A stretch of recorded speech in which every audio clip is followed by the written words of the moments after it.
Il a dit, Seigneur, mais pourquoi tu ne le délivres pas? Et Jésus lui a répondu, moi je ne peux rien faire pour cet homme.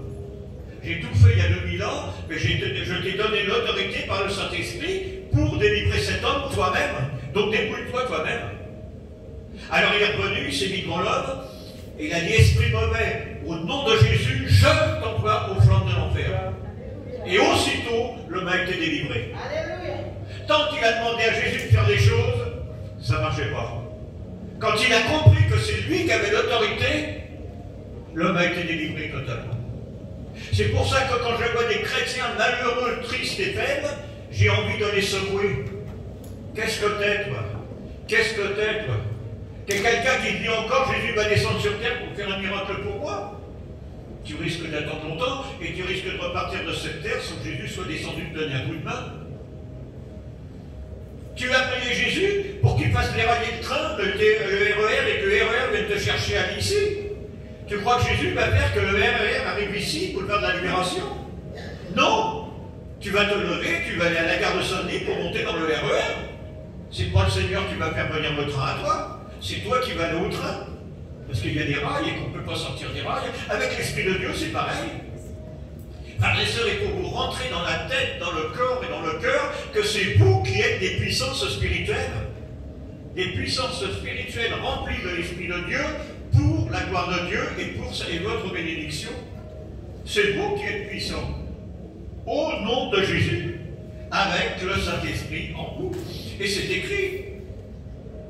Acte 1:8, vous recevrez une puissance, le Saint-Esprit se revenant sur vous, vous savez, etc., etc., vous serez mes témoins jusqu'aux extrémités de la terre.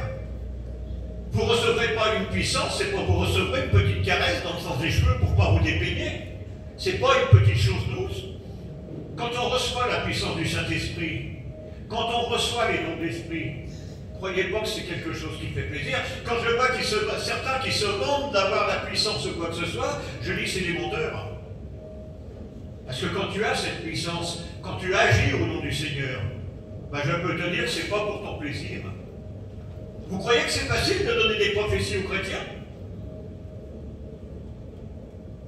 Quand au début janvier, tous les ans, j'ai rendez-vous avec cette église pour donner la parole de Dieu, donner une prophétie pour l'année, il faut me voir dans les jours qui précèdent.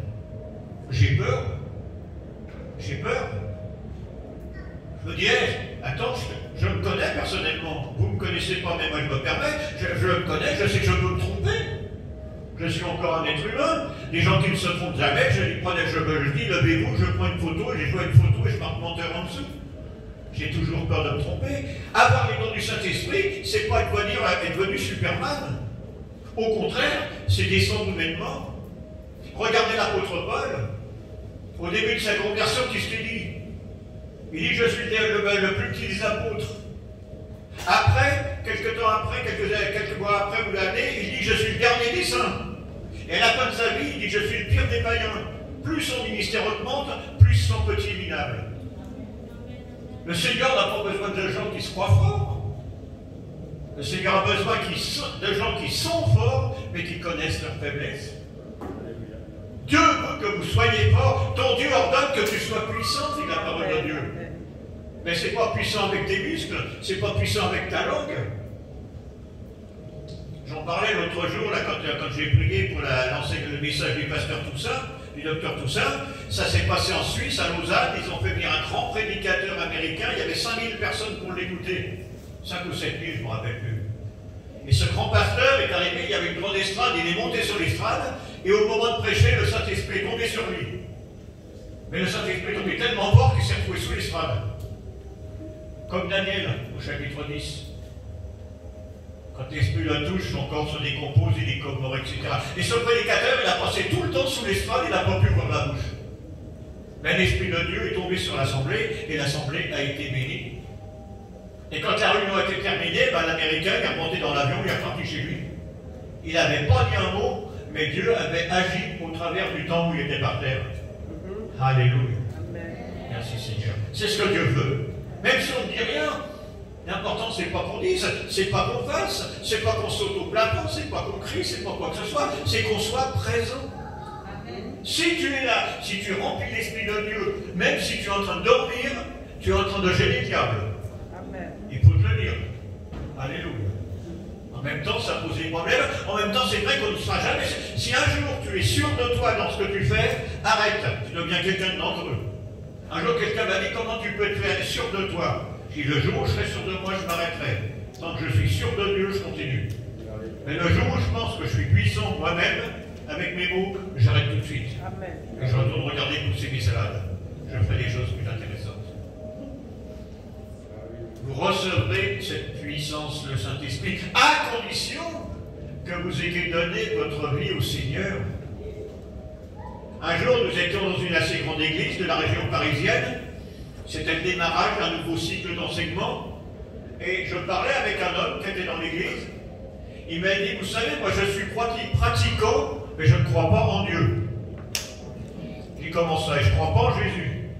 J'ai dû aller à l'église tous les dimanches et tu ne crois pas en Jésus? Il m'a dit non. Il m'a dit, je viens simplement à l'église parce que les gens sont sympathiques et souvent après le culte, il y a un repas. Voilà. Il était pratiquant, non croyant. Il y a beaucoup de gens qui vous disent, je suis croyant, non pratiquant.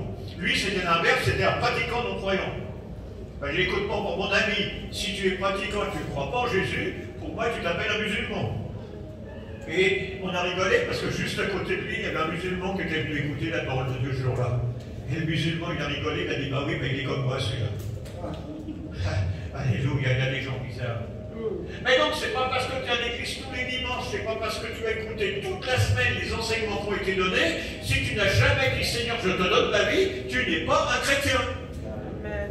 Tu es un activiste ou tu es quelqu'un qui s'embête chez lui, qui vient s'occuper avec des gens sympathiques. Qui que tu sois, quel que soit ton âge, il faut qu'un jour tu te sois mis devant le Seigneur, que ce soit dans l'église, que ce soit dans ton garage, que ce soit dans ta maison, que ce soit dans la nature, et que tu dis, Seigneur, aujourd'hui je te donne ma vie.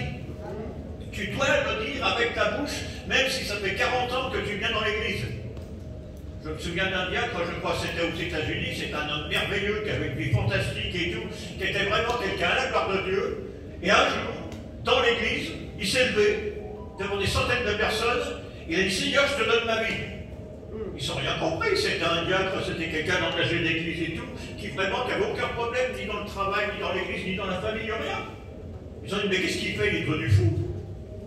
Et bien sa vie s'est améliorée d'une manière incroyable. Et autour de lui, les choses ont changé parce qu'il a osé dire, Seigneur, je te donne ma vie. Parce que si tu n'as jamais dit au Seigneur, je te donne ma vie, qu'est-ce qui te prouve que le Seigneur a pris ta vie?